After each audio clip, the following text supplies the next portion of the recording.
prática, não existe, provavelmente, nenhum lugar na sociedade brasileira em que haja tantos líderes negros quanto nas igrejas evangélicas.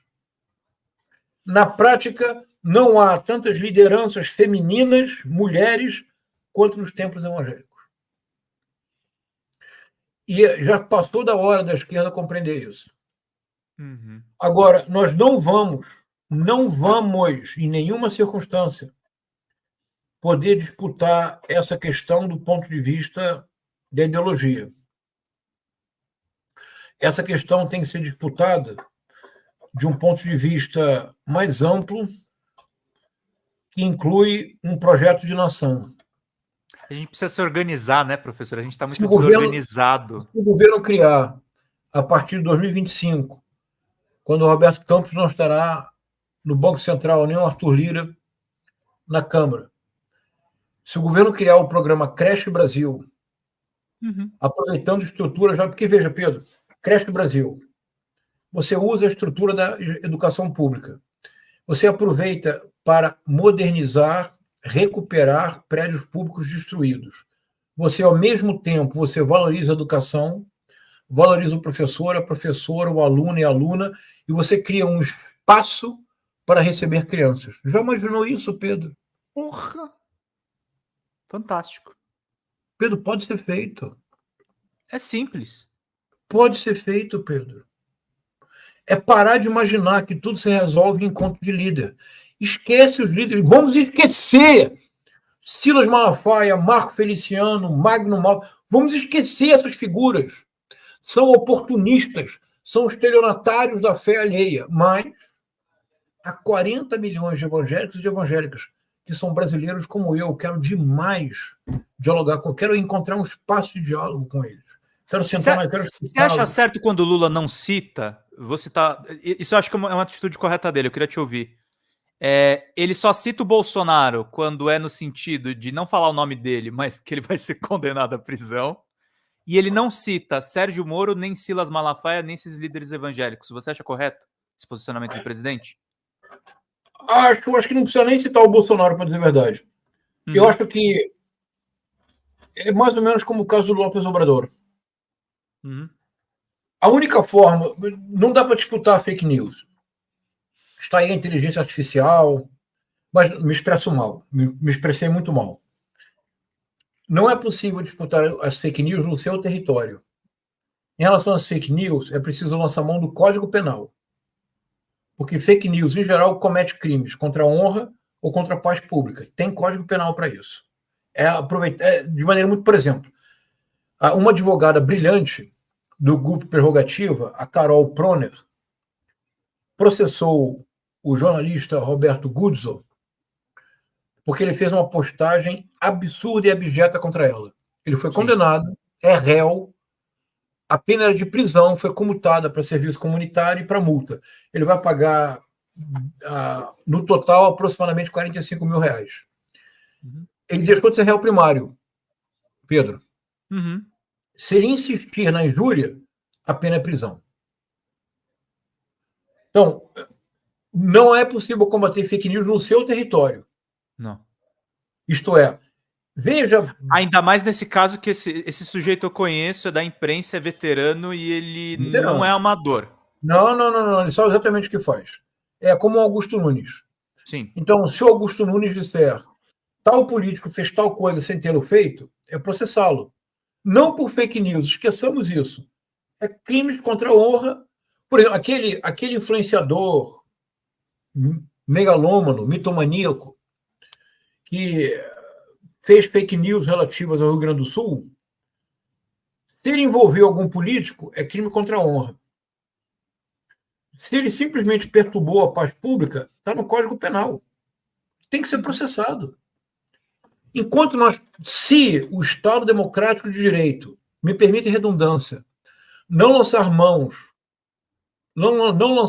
dos seus instrumentos para defender a democracia, não veremos democracia alguma no mundo em 15 anos. A extrema-direita só avança porque ela testa limites e naturaliza o absurdo. Você não pode viver de testar limites sem cometer crimes. O grande erro tático da esquerda é insistir que o crime é fake news. Fake news não é crime. No Código Penal Brasileiro, que entrou em vigor no dia 1 de janeiro de 1942. Só se ele tivesse sido escrito pelo Chico Xavier é que haveria o tipo penal fake news. Como o Chico Xavier, em 1942, nem era ainda. Eu acho que ele não tinha a capacidade para escrever um Código Penal. Uhum. Então, vamos esquecer fake news, Pedro. Minha proposta é esta. Vamos nos concentrar nos artigos existentes do Código Penal. Eles cometem tanto... Pedro, a extrema-direita no mundo inteiro é uma criminosa serial.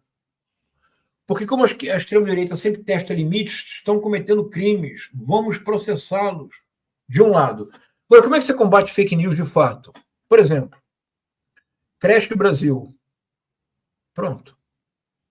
É isso. Creche Brasil. Difunde Creche Brasil em todo o país.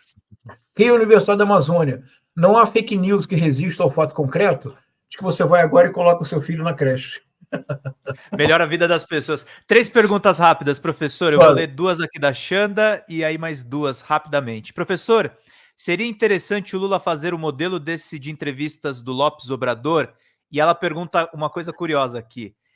Professor João César, eu também ouvi um relato de um ex-comunista que lutou contra a ditadura e que agora é evangélico bolsonarista. O que faz gerar uma mudança como essa? Vamos lá, Xanda. Que bom, boa pergunta, Xanda. Muito obrigado. Xanda, o López Obrador foi muito criticado no México, porque realmente 1.500 coletivas em 6 anos acho que é um pouco demais. É que o López Obrador é um obsessivo e tem um certo caráter messiânico. Mas eu acho que o Lula deveria manter um programa mais solto. Uma vez por semana, 2 vezes por semana.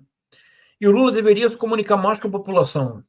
Ele deveria utilizar a prerrogativa que ele tem. Não todos os dias, imagina, mas a cada 2 meses ele deveria vir a público e dizer o que ele está fazendo. A cada 2 meses. Então, eu acho que seria não tanto quanto o López Obrador, mas seria importante. A segunda pergunta... Xanda, muito obrigado pela pergunta. Veja. Do ex-comunista que lutou contra a ditadura e agora é evangélico bolsonarista. Retiremos o bolsonarista, Xanda. Mas pensemos, por que um comunista pode tornar-se um militante evangélico? Xanda, onde estão os militantes evangélicos? Eles estão, como na música do Milton Nascimento, onde o povo está. Foi assim e assim será. Não é isso? Na música do Milton Nascimento. Onde eles estão, Xanda? Nas penitenciárias, nos asilos, nos hospitais. Eles estão nas periferias, nas comunidades. Eles estão nas praças alimentando pessoas que estão nas ruas. Os evangélicos, hoje no Brasil, eles estão onde o povo está. Eles são povo. Não é incoerente. Retiremos o bolsonarista, porque é demais. Mas que um militante comunista se torne evangélico, se você me acompanha, Pedro, ele está sendo coerente. Ele está procurando a comunidade, né? É isso. Ele está junto do povo. Exatamente. Vera Mente mandou, obrigado Vera por ter colaborado com a live. A 4ª transformação está osso para o Lula, não há espaço para criar uma utopia. Há de haver uma revolução social, mas como com essa realidade, professor? Vera, que boa pergunta. Olha, utopia, uma palavra criada pelo Thomas More no livro chamado Utopia. A palavra em grego, o prefixo u é negação. Topos é lugar. O topos é o lugar que não existe. Então, de fato, nunca há espaço para criar utopia. Vera, essa é a parte central da utopia. Não há espaço para utopia. Por isso que a utopia tem que ser uma decisão ética e política. Eu tenho que dizer. Eu tenho uma profunda utopia, Vera, profunda utopia. Eu quero conversar com os eleitores do Bolsonaro. Eu quero conversar com os evangélicos, mas eu quero mesmo, Xanda.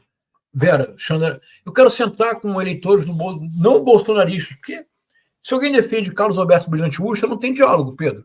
Não. Tem apenas esperar que a lei funcione. Mas eu quero conversar com... Todos nós conhecemos, Pedro, eventuais eleitores de bolsonaristas que não são misóginos, não são fascistas, não são racistas. Eventualmente votaram no Bolsonaro ou porque se tornaram antipetistas ou porque acreditaram que ele era antissistema.